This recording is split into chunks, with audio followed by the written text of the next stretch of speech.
Okay, Bradley, what is tip number 4, please? Tip number 4 is to absolutely ban mobile phones in schools. I love nothing more than a definitive statement like that. Well, I feel like I've been hedging it a little bit to like consider wait times without giving a number and stuff. Whereas this one, the more A, research I read on it, and B, just anecdotal evidence going into schools who have different policies. I think the area of research is complicated because sometimes they talk about in research technology in the classroom, and technology can include school-issued tablets that you can limit what they go on, and that's obviously, I'm not even saying they're brilliant if I'm honest, but it's a different proposition to mobile phones, because I think there is a potential learning gain to be had with mobile phones, but I think the learning loss outweighs it, and that's before you even get into the pastoral and safeguarding side of things. I'm amazed. It's amazing how these things just kind of creep in the last 10 or 15 years. And I think they're an absolute nightmare. I love this. Right, let's dive into this a little bit. So you'll have seen probably more mobile phone kind of school policies than I will have, because I'm never on the lookout for these, but I'm going to be from now on. So we're saying best policies just to blanket ban them. Is there a kind of nuances to that also work, like have them at lunch and break? You see stuff like that. Okay, let's start with the research, I guess, first is a good starting point. There's a really nice, quite large-scale study with a large amount of schools that compared different policies. So schools that didn't have a mobile phone policy, schools that had one that didn't really enforce it, versus schools that had one. And I think their policy was, if I see it in class or in the corridors, I'm taking it. But I think they were allowed it at lunch and break, which even then, I'd even go further than that. And they tracked these schools, I think it was about 5 years. So we've got the good longitudinal data. And they found a significant increase in, I think it was GCSE results, for schools that banned mobile phones. And that impact was felt double for the struggling and disadvantaged students. Wow. So then you can kind of talk, is there a moral imperative around how do we help, if we're talking about levelling up and lost learning and all that kind of stuff, maybe it's a good policy anyway, but it's especially helpful for struggling students. There have been studies all over the world that have linked the amount of time you're on your phone in class is negatively correlated to worse exam results or learning. I don't think there's much doubt about that. We do hear some pushback. Schools tell us, especially in the first few weeks when they try to enforce it. So parents want their child to be able to be contactable, and so I don't think it's my place as a psychologist to say, here's what will work as a blanket policy. I definitely wouldn't have them in the classroom, though. That I can say pretty kind of confidently. Because also, they're called mobile phones, but, no one's using them to make phone calls. We have to kind of acknowledge this. I kind of say this all the time, but, they use them to access porn, gambling, social media, gaming. Yes, you can do learning stuff on there as well, and there are some good retrieval apps, for example. But practically, how most students are using them aren't the way adults want them to be using them. And I just think I see a notable difference in schools that have them compared to schools that don't, and that's regardless of state versus private, boys or girls. But schools that have a strict mobile phone policy, as an outsider, when we go in, we can tell the difference almost immediately. It's really interesting, right? A couple of things on this, because I'm fascinated by this area. The first is, you're absolutely right. The schools I've worked in tend to have the policy that if you see the phone, the teacher takes it. What a flipping nightmare that is, because that's never a smooth transaction. It's never, okay, you've caught me, here's the phone. It's always, no, you give me another chance, blah, and it just and then you've got to go through the pain of, because some of these phones cost about 700 quid, and if you lose them, it's all going to be kicking off. So then you've got to hand them into reception with the name, and it's such a pain. So I completely agree with you that is a flipping pain from a teacher. I'll tell you the other thing. So every couple of years, I reread one of my favourite books. I don't know if you're familiar with it, Bradley.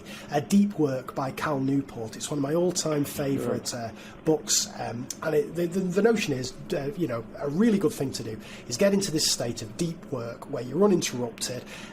Research tends to suggest you need about 45 minutes to kind of get into this zone, and you can last till about 90 minutes, and then, you just can't concentrate anymore, and so on. So I've numerous projects. I've been trying to get into deep work.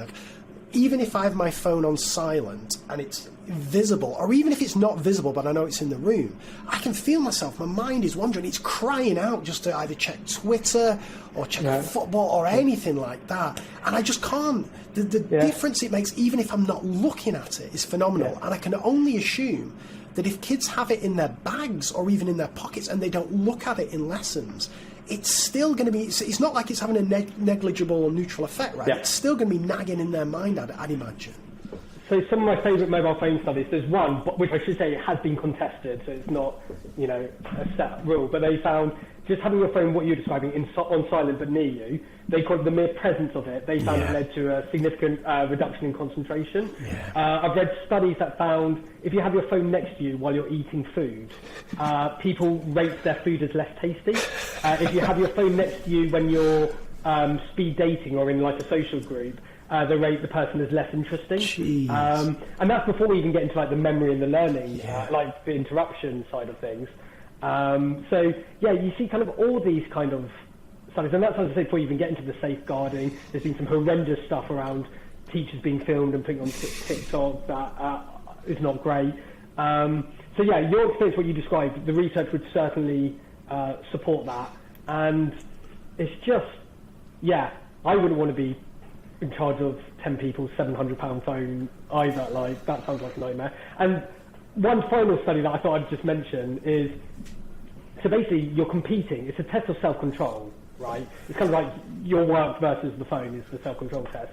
We know from research that in your adolescent years, your ability to delay gratification changes significantly. So we know people aged 25 tend to, the balance between sensation seeking and impulse control has kind of leveled out a bit more, whereas in your teenage years, you're all accelerator and no brake. You just want to do stuff.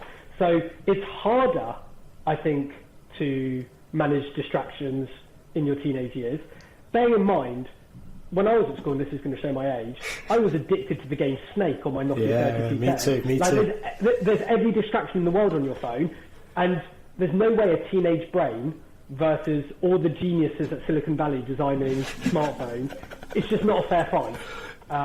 And so sometimes we get here the argument, maybe we should expose students more to phones because it's part of society now, it's kind of self-regulation, but like, I wouldn't have my phone out. You're not allowed your phone out in most jobs, so why would I have it at school?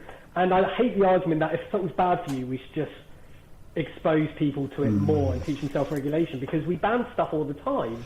Like, we ban smoking in school and we ban alcohol for under 18s, and I just don't see why this would be any different. Really interesting. Let me play devil's advocate for the final bit on these phones. Sure. So, as a maths teacher, there is a wealth of apps out there that would really be handy if my kids had access to them. So things like Desmos for drawing graphs, GeoGebra and so on, and then you've alluded to a lot of the retrieval apps and flashcards, Quizlet and all these kind of stuff. Now, I'm guessing the argument is that the benefit of having those available is not outweighed by the potential downsides of the kids being distracted and so on and so forth. Is there an argument that for older kids, so maybe sixth formers, that they've got a place because that's where actually from a maths teacher's perspective they really need access to these apps? We schools don't have the devices available, and that's at that stage they're a bit older and a bit more responsible, or still do you think the costs outweigh the benefits? And look, so I do get that. I guess the two things I'd say is, so I'm not a maths teacher, and so I would hate to tell someone this is how you should teach, because I don't know. And I think everyone has to kind of make that judgment call based on their expertise. I have been in some really poor, struggling communities where schools simply can't afford everyone have their own device so we can control it. And so therefore you do naturally go, okay, but they all do have these supercomputers in their pocket, maybe we should access them. I think it's certainly worth considering. The big question to me is, do you feel the gains outweigh the losses? And if you feel that there's no other way to teach students with how to do those graphs or to do this retrieval, and you feel that you can really manage the distractions, you've got a real tight policy around that, that's, I think, for each school to decide. I just think you have to go to it really eyes wide open, knowing what the potential learning losses are. And for me, I'm pretty convinced the losses outweigh the gains. Fantastic.